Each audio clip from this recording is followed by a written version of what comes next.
बड़ी खबर आपको बता दें, बिहार विधानसभा चुनाव को लेकर कांग्रेस में हलचल तेज हो गई है। माउंटेन मैन दशरथ मांझी के बेटे कांग्रेस ज्वाइन करेंगे। बड़ी खबर आपको बता रहे हैं। तो पटना में राहुल गांधी के संविधान सुरक्षा सम्मेलन में भी वो शामिल हुए थे। पहले भागीरथ मांझी नीतीश की पार्टी यानी कि जेडीयू में थे। पूर्व राज्यसभा सांसद अली अनवर और मनोज प्रजापति भी कांग्रेस में शामिल होंगे। ये बड़ी खबर आपको बता रहे हैं। जैनेंद्र हमारे साथ जुड़े हुए हैं ज्यादा जानकारी के साथ। जैनेंद्र, माउंटेन मैन दशरथ मांझी के बेटे कांग्रेस में होंगे शामिल, पहले जेडीयू में थे। बिल्कुल, इससे पहले जेडीयू में थे और आज कांग्रेस पार्टी में शामिल होंगे और ये एक बड़ा ही बूस्ट रहेगा बिहार में कांग्रेस के लिए। महादलित समाज का एक बड़ा चेहरा है भागीरथ मांझी, जो दशरथ मांझी के बेटे हैं, और इसके अलावा अली अनवर राज्यसभा के सांसद रहे, वो भी सियासत में जाना माना नाम है। और इसके अलावा कुम्हार समाज के एक नेता मनोज प्रजापति, ये तीन चेहरे आज दोपहर कांग्रेस पार्टी में शामिल होंगे। और साफ है, साल के अंत में बिहार में जो चुनाव है उसके मद्देनजर कांग्रेस की गंभीरता नजर आ रही है और इसके जरिए कहीं ना कहीं तीन समाजों को एक साथ साधने की कोशिश कांग्रेस की दिखती है, पिछड़ा, दलित और अल्पसंख्यक। तो एक बिहार चुनाव के मद्देनजर एक बड़ी तैयारी कांग्रेस की। ये जो नेता है सभी, खासतौर से भागीरथ मांझी, ये पिछले दिनों 18 जनवरी को जब राहुल गांधी पटना गए थे तब उनसे उनकी मुलाकात हुई थी। संविधान सुरक्षा सम्मेलन राहुल गांधी का जो था उसमें मंच भी साझा किया था भागीरथ मांझी ने, और आज औपचारिक तौर पर कांग्रेस पार्टी में शामिल हो रहे हैं। इस बात पर कि क्या विधानसभा चुनाव में कांग्रेस इन्हें चुनाव भी लड़ाती है या नहीं। और अब रुक कर रहे हैं अगली बड़ी खबर की ओर। प्रधानमंत्री मोदी और डोनाल्ड ट्रंप की बातचीत पर अमेरिका ने दिया है बयान। पीएम मोदी के संभावित व्हाइट हाउस दौरे पर बातचीत हुई। दोनों ही नेताओं ने क्वाड पर भी बातचीत की है। तो दोनों देशों के बीच व्यापारिक संबंधों पर भी चर्चा हुई है। प्रधानमंत्री नरेंद्र मोदी के अमेरिका हाउस दौरे पर भी ये बात हुई है। दोनों नेताओं ने क्वाड पर भी बातचीत की है। डोनाल्ड ट्रंप ने जब से शपथ ग्रहण की है उसके बाद से भारत अमेरिका के अच्छे व्यवहार, अच्छे संबंध होने की लगातार ये उम्मीद जताई जा रही है। और इस बीच एक बड़ी खबर मिल रही है। प्रधानमंत्री नरेंद्र मोदी जल्द अमेरिका दौरे पर जा सकते हैं। मोदी ट्रंप की बातचीत के बाद अमेरिका का ये बयान आया है सामने। पीएम मोदी के संभावित अमेरिका दौरे पर भी बात हुई है। तो साथ ही दोनों ही नेताओं के बीच क्या बातचीत हुई है, इसको लेकर भी अमेरिका ने बयान दिया कि दोनों ही नेताओं ने क्वाड पर भी बातचीत की है और साथ ही दोनों ही देशों के बीच व्यापारिक संबंधों पर भी हुई चर्चा। और हमारे सहयोगी विशाल पांडे हमारे साथ जुड़ रहे हैं। विशाल, और क्या इनपुट है दोनों के बीच इस बातचीत को लेकर और मोदी के संभावित दौरे को लेकर? देखिए, डोनाल्ड ट्रंप और प्रधानमंत्री मोदी के बीच कल शाम फोन पर बातचीत हुई थी और इस बातचीत के दौरान जो अमेरिका की तरफ से बयान जारी किया गया है उसमें लिखा गया है कि प्रधानमंत्री नरेंद्र मोदी के व्हाइट हाउस दौरे को लेकर भी, जो दौरे का प्लान है उसको लेकर भी ट्रंप और मोदी के बीच में बातचीत हुई। यानी कि जल्द प्रधानमंत्री नरेंद्र मोदी अमेरिका का दौरा कर सकते हैं। और इसके अलावा इस बैठक में क्वाड शिखर सम्मेलन को लेकर भी बातचीत हुई, जो कि भारत में इसी साल आयोजित होनी है। दोनों देशों के व्यापारिक संबंधों को लेकर भी बातचीत हुई है और इंडो पैसिफिक की सिक्योरिटी, मिडिल ईस्ट के मुद्दे पर भी दोनों नेताओं ने बातचीत की। अमेरिका की तरफ से बयान जारी किया गया है। लेकिन जो सबसे बड़ी बात है वो यही कि व्हाइट हाउस के दौरे को लेकर प्रधानमंत्री के बातचीत हुई है दोनों नेताओं के बीच में। यानी कि जिस तरह से ट्रंप ने शपथ ली उसके बाद से अगर देखा जाए तो विश्व स्तर पर भारत ही ऐसा पहला देश होगा जिससे व्हाइट हाउस आने की बात यहाँ पर अमेरिका की तरफ से कही जा रही है। यानी प्रधानमंत्री मोदी जल्द अमेरिका का दौरा कर सकते हैं। तो प्रधानमंत्री मोदी जल्द ही अमेरिका का दौरा कर सकते हैं। विशाल पांडे, बहुत शुक्रिया आपका इस पूरी बातचीत के लिए। बड़ी खबर दिल्ली के बुराड़ी से आपको बता दें, जहां इमारत गिरने से हुए हादसे में 2 लोगों की मौत की खबर है। बड़ी खबर दिल्ली के बुराड़ी में ये 4 मंजिला इमारत गिर गई। इस इमारत गिरने से हुए हादसे में 2 लोगों की मौत हो गई है। मलबे से अब तक 12 लोगों को बाहर निकाला गया है, बचाया गया है। रेस्क्यू ऑपरेशन अभी भी जारी है। तस्वीरें आप देख रहे हैं जहां पर लगातार मलबा हटाने का काम किया जा रहा है। दिल्ली के बुराड़ी में यह दर्दनाक हादसा हुआ जहां एक 4 मंजिला इमारत गिर गई और इस हादसे में 2 लोगों की मौत हो गई है। मौके से हमारे सहयोगी अजातिका हमारे साथ लाइव जुड़ रही हैं। अजातिका, अभी वहां पर रेस्क्यू ऑपरेशन को लेकर क्या स्थिति है? 2 लोगों की मौत की जानकारी मिल रही है और क्या कुछ कहा जा रहा है? जी बिल्कुल अपर्णा, देखिए बहुत ही दुखद खबर आ रही है। अब तक 2 लोगों की मौत की खबर जो है उसकी पुष्टि हो गई है, वहीं 13 लोगों को निकाल लिया गया है। आप अब भी देखेंगे रेस्क्यू ऑपरेशन जो है वो एनडीआरएफ का जारी है। तस्वीरें हम आपको सीधे फील्ड से दिखा रहे हैं। और बुराड़ी का ये जो 4 मंजिला इमारत, 200 गज की इमारत, रात को खबर आई कि अचानक भरभरा कर गिर गई। क्या कारण रहा ये जांच का विषय है, क्या इसमें क्वालिटी कमज़ोर रही ये जांच का विषय है। लेकिन फिलहाल जो सबसे ज़्यादा महत्वपूर्ण काम है, यानी कि अगर अंदर कोई फंसा है तो उसे निकाला जाए, इसी के लिए जो रेस्क्यू ऑपरेशन है वो ज़ोरों से चल रहा है। और रात से ही एनडीआरएफ की टीम यहाँ पर मौजूद है, कोशिश की जा रही है। आप देखेंगे, हम आपको टॉप से ये तस्वीरें ज़रा दिखा दें, आपको एनडीआरएफ की जो टीम है नज़र आएगी। रस्सी उनके हाथ में भी नज़र आ रही है और कहीं ना कहीं चेन बनाकर मलबे के अंदर पहुंचने की कोशिश हो रही है, जहां पर जो व्यक्ति हैं वो फंसे हुए हो सकते हैं। अभी ये माना जा रहा है कि 6 से 7 लोग अंदर फंसे हुए हो सकते हैं, जिन्हें निकालने की कोशिश की जा रही है। लैंटर्न्स आप देखेंगे, एक के बाद एक लेयर आपको दिखाई देगा। 4 मंजिला इमारत थी, आपको करीबन 3 लेयर्स के जो लैंटर्न्स हैं वो यहाँ पर दिखाई देंगे। और रेस्क्यू ऑपरेशन के लिए ऊपर एनडीआरएफ की टीम मौजूद दिखाई देगी, जिनके पास में लाइट्स भी हैं और रस्सियाँ भी हैं और तमाम ज़रूरी जो चीज़ें हैं वो उनके पास मौजूद हैं। मलबे को क्लियर भी किया जा रहा है, जल्द से जल्द ये करने की कोशिश की जा रही है, क्योंकि अब तक 14 घंटे हो गए हैं। और ऐसे में जैसे जैसे टाइम बढ़ता जाएगा, कोई भी व्यक्ति जो अंदर फंसा है उसके लिए मुश्किल बढ़ती जाएगी और उसे बचाना और ज़्यादा चैलेंजिंग और ज़्यादा मुश्किल हो जाएगा। लिहाजा अब जो पूरी प्राइमा फेसिया पे जो कोशिश की जा रही है कि एनडीआरएफ की टीम जो अब तक चेन बनाकर भी पहुंच रही थी, अब वो मलबे को हल्के हल्के से तोड़ते हुए पहुंच रही है। यानी कि क्योंकि अंदर लोगों के फंसे होने की आशंका है, जो रेस्क्यू ऑपरेशन है ऐसे में और ज़्यादा चैलेंजिंग हो जाता है। यहाँ पर सावधानी और ज़्यादा बरतनी पड़ती है। क्या कारण रहा ये अब तक समझ नहीं आया है, लेकिन ये बताया गया है कि ये रेजिडेंशियल बिल्डिंग थी। यहाँ पर काम जो है वो लगभग कंप्लीट हो गया था। इसके आसपास की जो बिल्डिंग्स है वो भी करीबन इसी के समान बनी हुई है, 4 से 5 के फ्लोर की बनी हुई है और ये बिल्डिंग भी उसी तरह से बनी हुई थी। लेकिन अब सरिया देखिए, आपको सरिया देखकर भी समझ आएगा कि बहुत पतले पतले सरिया दिखाई दे रहे हैं। आसपास जो बालू है, रेत है, उसकी क्वांटिटी ज्यादा दिखाई दे रही है, सीमेंट ज्यादा दिखाई दे रहा है। लेकिन अब भी हम आधिकारिक पुष्टि का इंतजार करेंगे। जातिका, आगे भी आपसे रेस्क्यू ऑपरेशन को लेकर अपडेट लेते रहेंगे। 2 लोगों की मौत की खबर है और 13 लोगों को बाहर निकाल लिया गया। इस जानकारी जातिका हमारी सहयोगी दे रही थी। बढ़ते हैं आगे और अब बात करते हैं दिल्ली में जो सियासी बाल पलटवार का दौर देखने को मिल रहा है उसकी। दिल्ली की सत्ता पर काबिज आम आदमी पार्टी और हरियाणा की नायब सरकार आमने सामने आ गए। वजह है आतिशी और केजरीवाल का यमुना में अमोनिया की मात्रा बढ़ाए जाने का आरोप हरियाणा की सरकार पर लगाना।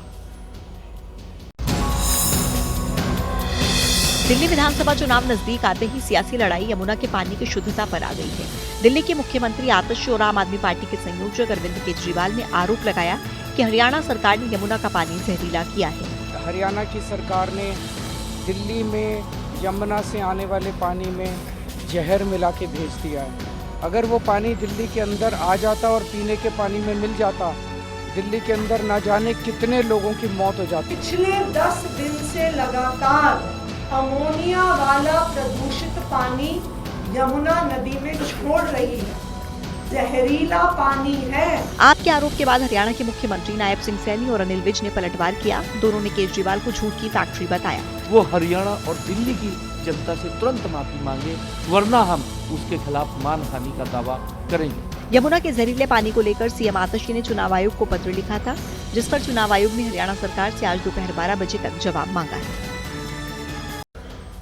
वहीं दिल्ली जल बोर्ड ने केजरीवाल के उस दावे पर आपत्ति जताई है, जिसमें उन्होंने यमुना के पानी को जहरीला बनाए जाने के लिए हरियाणा सरकार को जिम्मेदार बताया था, जिसके बाद इस पर अब सियासी पारा चढ़ा हुआ है। दिल्ली विधानसभा चुनाव की तारीख जैसे जैसे नजदीक आ रही है, यमुना का पानी बड़ा प्रमुख मुद्दा बनता जा रहा है।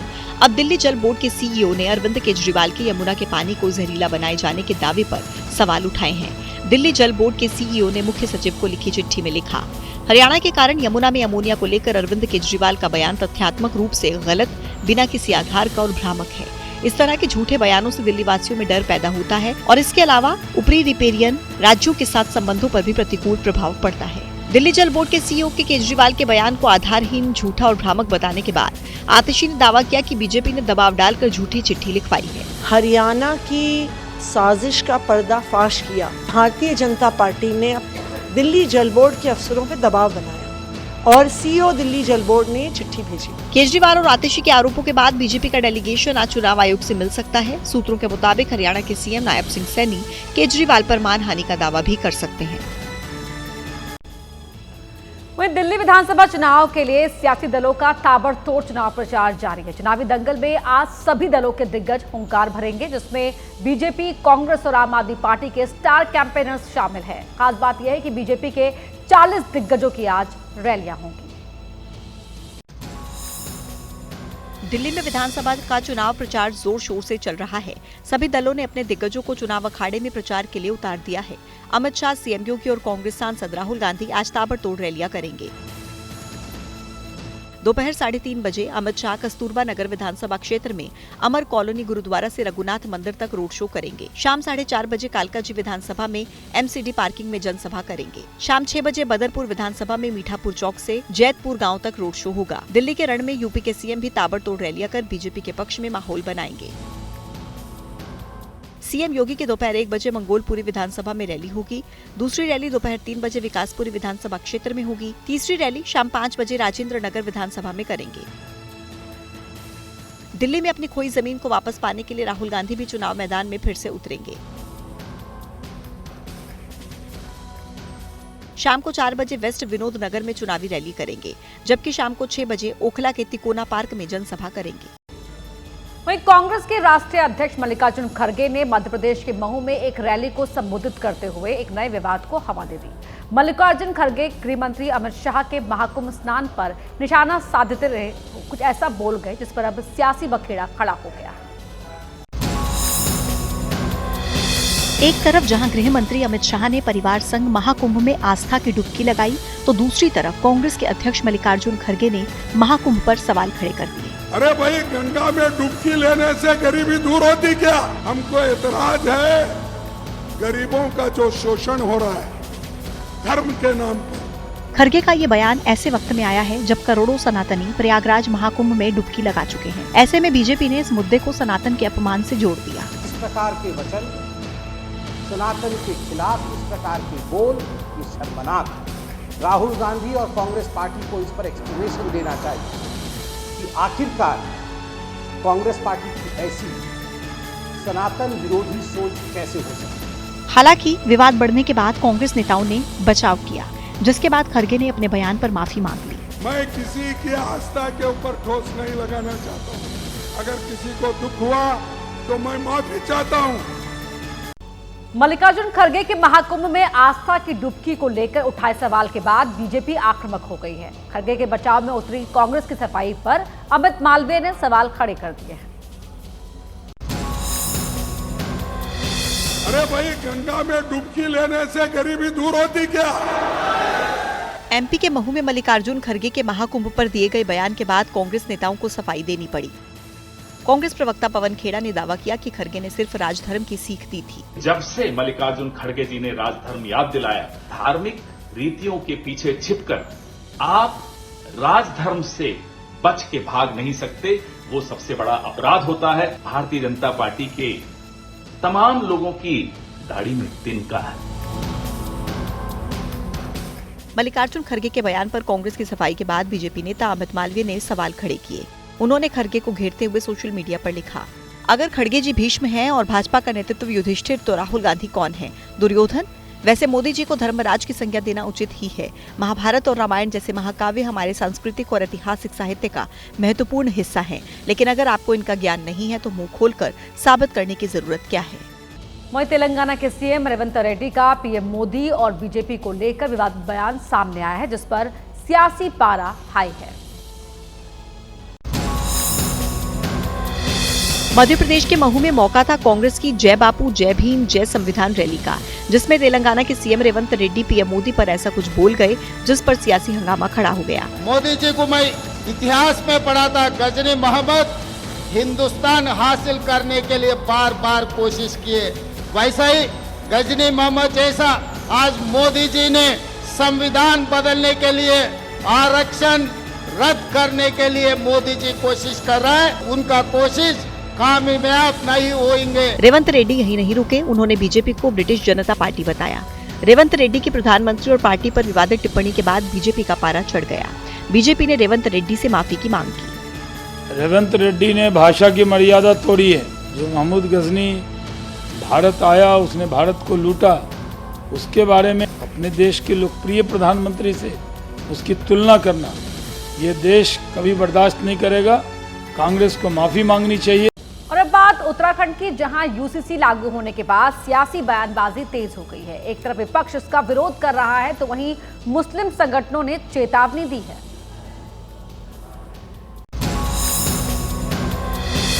उत्तराखंड में यूसीसी के लागू होने के बाद मुस्लिम संगठन जमीयत उलेमाए हिंद ने इसका विरोध किया और सुप्रीम कोर्ट में चुनौती देने की बात कही। वहीं इंडियन यूनियन मुस्लिम लीग ने यूसीसी को मुसलमानों के धार्मिक मामलों में दखल बताया और आंदोलन की चेतावनी दी। मुसलमानों को मजहबी मामलात में दखल देकर उन पर एक तरह से हिंदू लॉ थोपना चाहते हैं या दूसरे वो लॉ थोपना चाहते हैं जो इस्लाम के खिलाफ है, जिसे हम कतई तौर पर पसंद नहीं करते। भारत के लगभग 35 करोड़ मुसलमान सबके सब इसके मुखालिफ हैं। वहीं रामपुर के समाजवादी पार्टी के सांसद मौलाना मुहिबुल्लाह नदवी ने भी यूसीसी लागू होने को धार्मिक आजादी में बाधा बताया। दूसरे वर्ग के लोग हैं, जब उन्हें ये लगेगा कि वो उनका हक मारा जा रहा है, संविधान में उनके लिए जो हुकूक दिए गए उसको खत्म किया जा रहा है, तो जाहिर सी बात है वो प्रोटेस्ट करेंगे। दरअसल उत्तराखंड यूसीसी लागू करने वाला पहला राज्य बन गया है, जिसके बाद राज्य में हलाला, एक से ज्यादा शादियों, 3 तलाक पर पूरी तरह से रोक लगेगी। वक्फ बिल में बदलावों को संसद की संयुक्त समिति ने मंजूरी दे दी है। बैठक में विपक्षी मेंबर्स ने भी कुछ प्रस्ताव रखे, लेकिन वोटिंग के दौरान उन प्रस्तावों को नकार दिया गया। अब वक्फ बिल पर फाइनल रिपोर्ट तैयार होने के बाद मोदी सरकार बजट सत्र में वक्फ संशोधन बिल को पास करने के लिए पार्लियामेंट में पेश करेगी। संसद के बजट सत्र से पहले संयुक्त संसदीय समिति यानी जेपीसी ने वक्फ संशोधन बिल पर अपना होमवर्क पूरा कर लिया, लेकिन वक्फ संशोधन पर फाइनल रिपोर्ट तैयार होने के बावजूद विपक्ष और सरकार के बीच तनातनी का लेवल जरा भी कम नहीं हुआ। हम लोग कुछ नहीं बोलने दिया। You will not believe that we are not allowed to speak a single word. सोमवार को जेपीसी की अंतिम बैठक में वक्फ संशोधन के लिए सभी 44 सुझावों पर चर्चा हुई, जिनमें से 14 संशोधन सुझावों को वोटिंग के जरिए मंजूरी दे दी गई। बैठक खत्म होने के बाद जेपीसी अध्यक्ष जगदम्बिका पाल ने कहा कि वक्फ बिल में बदलाव के लिए आए हर सुझाव पर बहस और प्रक्रिया के बाद ही आखिरी मुहर लगी है। अंतिम बैठक की उस 44 संशोधन पे आप इस पे सहमत हैं या इस पे असहमत हैं? उसमें 14 कागज पे या 14 संशोधनों में संशोधन स्वीकार हुआ है, लेकिन कांग्रेस, टीएमसी और समाजवादी पार्टी समेत विपक्ष के कई सदस्यों ने जगदम्बिका पाल के खिलाफ मोर्चा खोल दिया। सत्ता के बल में, ताकत के बल पर रौंदना चाहते हैं और इतिहास माफ नहीं करेगा। वहीं गृह मंत्री अमित शाह ने अपने परिवार संग महाकुंभ में आस्था की डुबकी लगाई। 10 मिनट तक गृह मंत्री मां गंगा की गोद में रहे। 11 साधु संतों के साथ उन्होंने महाकुंभ का स्नान किया। सीएम योगी भी अमित शाह के साथ ही दौरान मौजूद रहे।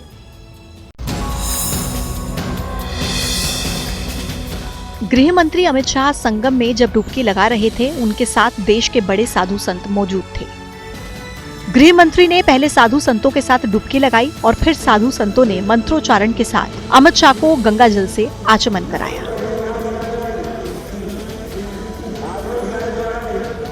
साधु संतों ने अमित शाह के सिर पर गंगा जल छिड़ककर उन्हें आशीर्वाद दिया। अमित शाह ने हर हर गंगे का जयकारा लगाया। संगम में स्नान और पूजन की ये प्रक्रिया करीब 10 मिनट तक चली। स्नान के दौरान एक वक्त ऐसा आया जब सीएम योगी आदित्यनाथ जल क्रीड़ा करते हुए गृह मंत्री पर जल फेंकने लगे, मानो पानी की होली खेल रहे हैं। अमित शाह और योगी की ये तस्वीरें वायरल हो रही हैं। इसके बाद साधु संतों ने भी अमित शाह पर गंगा जल डालना शुरू कर दिया। अमित शाह ने गंगा मैया की पूजा की। गंगा स्नान के बाद साधु संतों के साथ बाहर निकले और फिर भगवा वस्त्र में नजर आए। साधु संतों से आशीर्वाद लेने के बाद अमित शाह परिवार के साथ दर्शन के लिए अक्षय वट पहुंचे। महाकुंभ में चर्चाओं के केंद्र में सीएम योगी और योग गुरु रामदेव भी रहे। योग के जरिए रामदेव अक्सर साथियों को चैलेंज करते रहे हैं। इस बार योग गुरु ने सीएम योगी के साथ वृक्षासन मुद्रा में योग भी किया। ये जुगलबंदी खास है क्योंकि इस जुगलबंदी में योग गुरु और योगी हैं। इस तस्वीर से पहले की एक तस्वीर देखिए। त्रिवेणी में गृह मंत्री अमित शाह जब स्नान कर रहे थे तब योगी और बाबा रामदेव दोनों वहां पर मौजूद थे। बाबा रामदेव ने पहले तो गृह मंत्री अमित शाह के बगल में खड़े होकर डुबकी लगाई। जब गृह मंत्री स्नान करके लौटने को हुए तब बाबा रामदेव और सीएम योगी वहां से थोड़ी दूर चले गए। लोगों को लगा कि दोनों साथ में जा कहां रहे हैं। तभी एक जगह दोनों रुके, साथ में एक साधु और दिखे। बाबा रामदेव और सीएम योगी ने साथ में डुबकी लगाई। सीएम योगी के साथ खड़े होकर योग गुरु बाबा रामदेव ने यहाँ 3 बार डुबकी लगाई और गंगा स्नान के बाद जब तैयार होकर दोनों मिले तो दोनों की योग जुगलबंदी ने सबका ध्यान खींच लिया। संगम किनारे सीएम योगी और बाबा रामदेव ने साथ में वृक्षासन का पोज दिया। बाबा रामदेव और सीएम योगी के घुटने आपस में मिले हैं। पहली तस्वीर में योगी का दाहिना हाथ बाबा रामदेव के बाएं हाथ से मिला दिख रहा है। दूसरी तस्वीर जो कैमरे में कैद हुई उसमें योगी अपना बायां हाथ और बाबा रामदेव दायां हाथ उठाए दिखाई दे रहे हैं। तीसरी तस्वीर में दोनों के चारों हाथ एक जगह जुड़े दिख रहे हैं। महाकुंभ में आस्था की डुबकी पर सियासत अब भी जारी है। अखिलेश यादव ने महाकुंभ में आस्था की डुबकी लगाने के बाद फिर व्यवस्था पर सवाल खड़े कर दिए हैं। संगम नगरी में अखिलेश यादव के आचमन पर अब भी सियासी लहरें तेज हैं।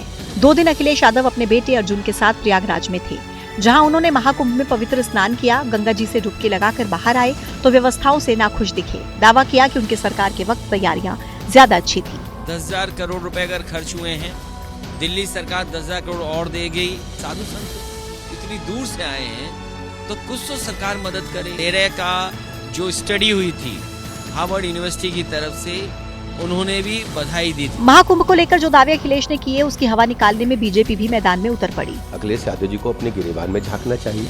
उनसे पूछिए जब उनके कार्यकाल में महाकुंभ का आयोजन हुआ था, रैंपेज हुआ था, भगदड़ हुई थी। बीजेपी एक तरफ 2013 में कुंभ में मची भगदड़ की याद दिला रही है तो दूसरी तरफ इस बार भव्य और दिव्य तैयारियों का दावा कर रही है। प्रयागराज में इंतजार 5 फरवरी का भी हो रहा है, जब गुप्त नवरात्र की अष्टमी तिथि पर पीएम मोदी महाकुंभ में पवित्र स्नान करेंगे। प्रयागराज महाकुंभ में देश के साधु संतों ने मिलकर धर्म संसद की। सबने मिलकर सनातन बोर्ड के लिए एक प्रस्ताव तैयार किया। इस प्रस्ताव को अब केंद्र सरकार के पास भेजा जाएगा। महाकुंभ में देवकी नंदन ठाकुर की अगुवाई में धर्म संसद हुई। साधु संतों की संसद ने सनातन बोर्ड बनाने का प्रस्ताव रखा। एक ड्राफ्ट निकाला जिसमें कहा गया कि सनातन बोर्ड स्वतंत्र इकाई के रूप में काम करेगा। 4 शंकराचार्य इसका संरक्षण करेंगे। सभी अखाड़ों के प्रमुख और शक्ति पीठों के पीठाधीश इसके सदस्य होंगे।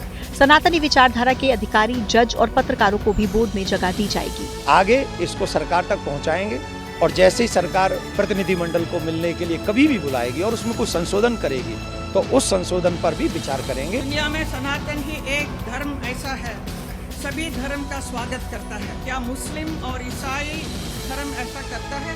नहीं करता है। सनातन बोर्ड बनाने का प्रस्ताव तो पास हो गया, लेकिन धर्म संसद की बैठक पर सवाल भी खड़े हुए। हमें तो जानकारी भी नहीं है, हमें आपत्ति नहीं है, लेकिन सनातन धर्म के जो आचार्य हैं उनके द्वारा ये बोर्ड बनना चाहिए। महाकुंभ में हुई धर्म संसद में बटोगे तो कटोगे वाले नारे भी सुनाई दिए। साध्वी सरस्वती ने कहा कि हर हिंदू को घर में तलवार रखने की जरूरत है। मौनी अमावस्या पर अमृत स्नान से पहले प्रयागराज महाकुंभ में श्रद्धालुओं का सैलाब उमड़ पड़ा है। लाखों लोग आस्था की डुबकी लगाने के लिए यहां पहुंच रहे हैं।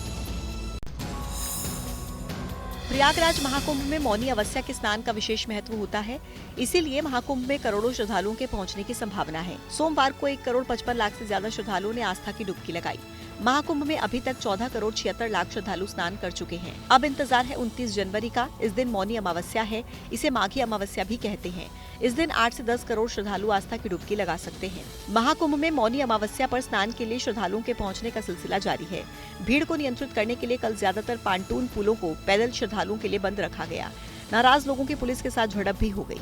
लोगों ने एसडीएम की गाड़ी में तोड़फोड़ की।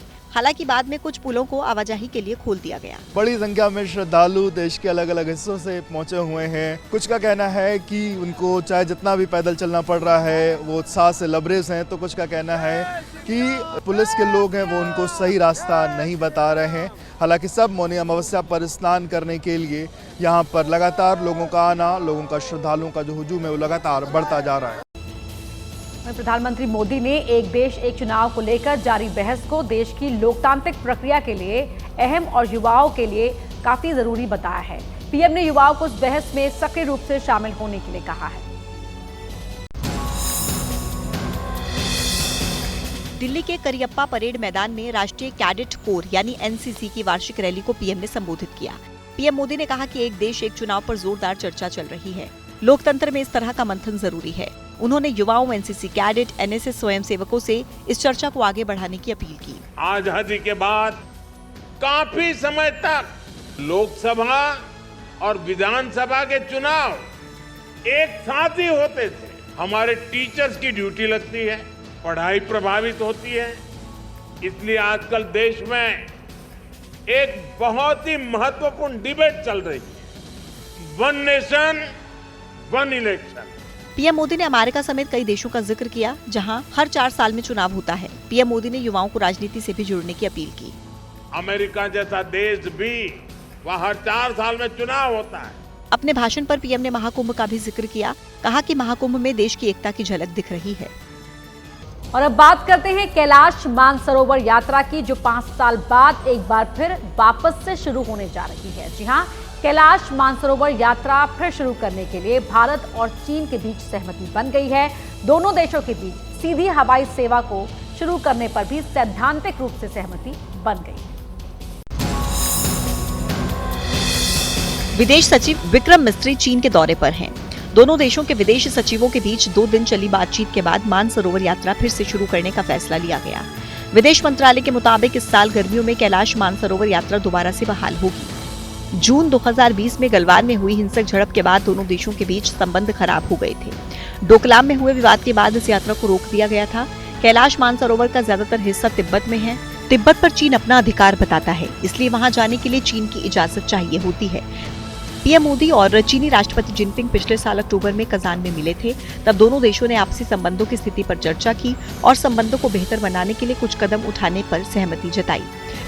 इसी कड़ी में दोनों देश सीधी हवाई सेवा फिर से शुरू करने पर सहमत हुए हैं। दोनों देश मीडिया और थिंक टैंक के बीच बातचीत सहित लोगों के बीच आदान प्रदान को और अधिक बढ़ावा देंगे। द्विपक्षीय संबंधों की 75वीं सालगिरह मिलकर मनाएंगे। हाइड्रोलॉजिकल डेटा के आदान प्रदान को फिर से शुरू करने का भी फैसला हुआ है।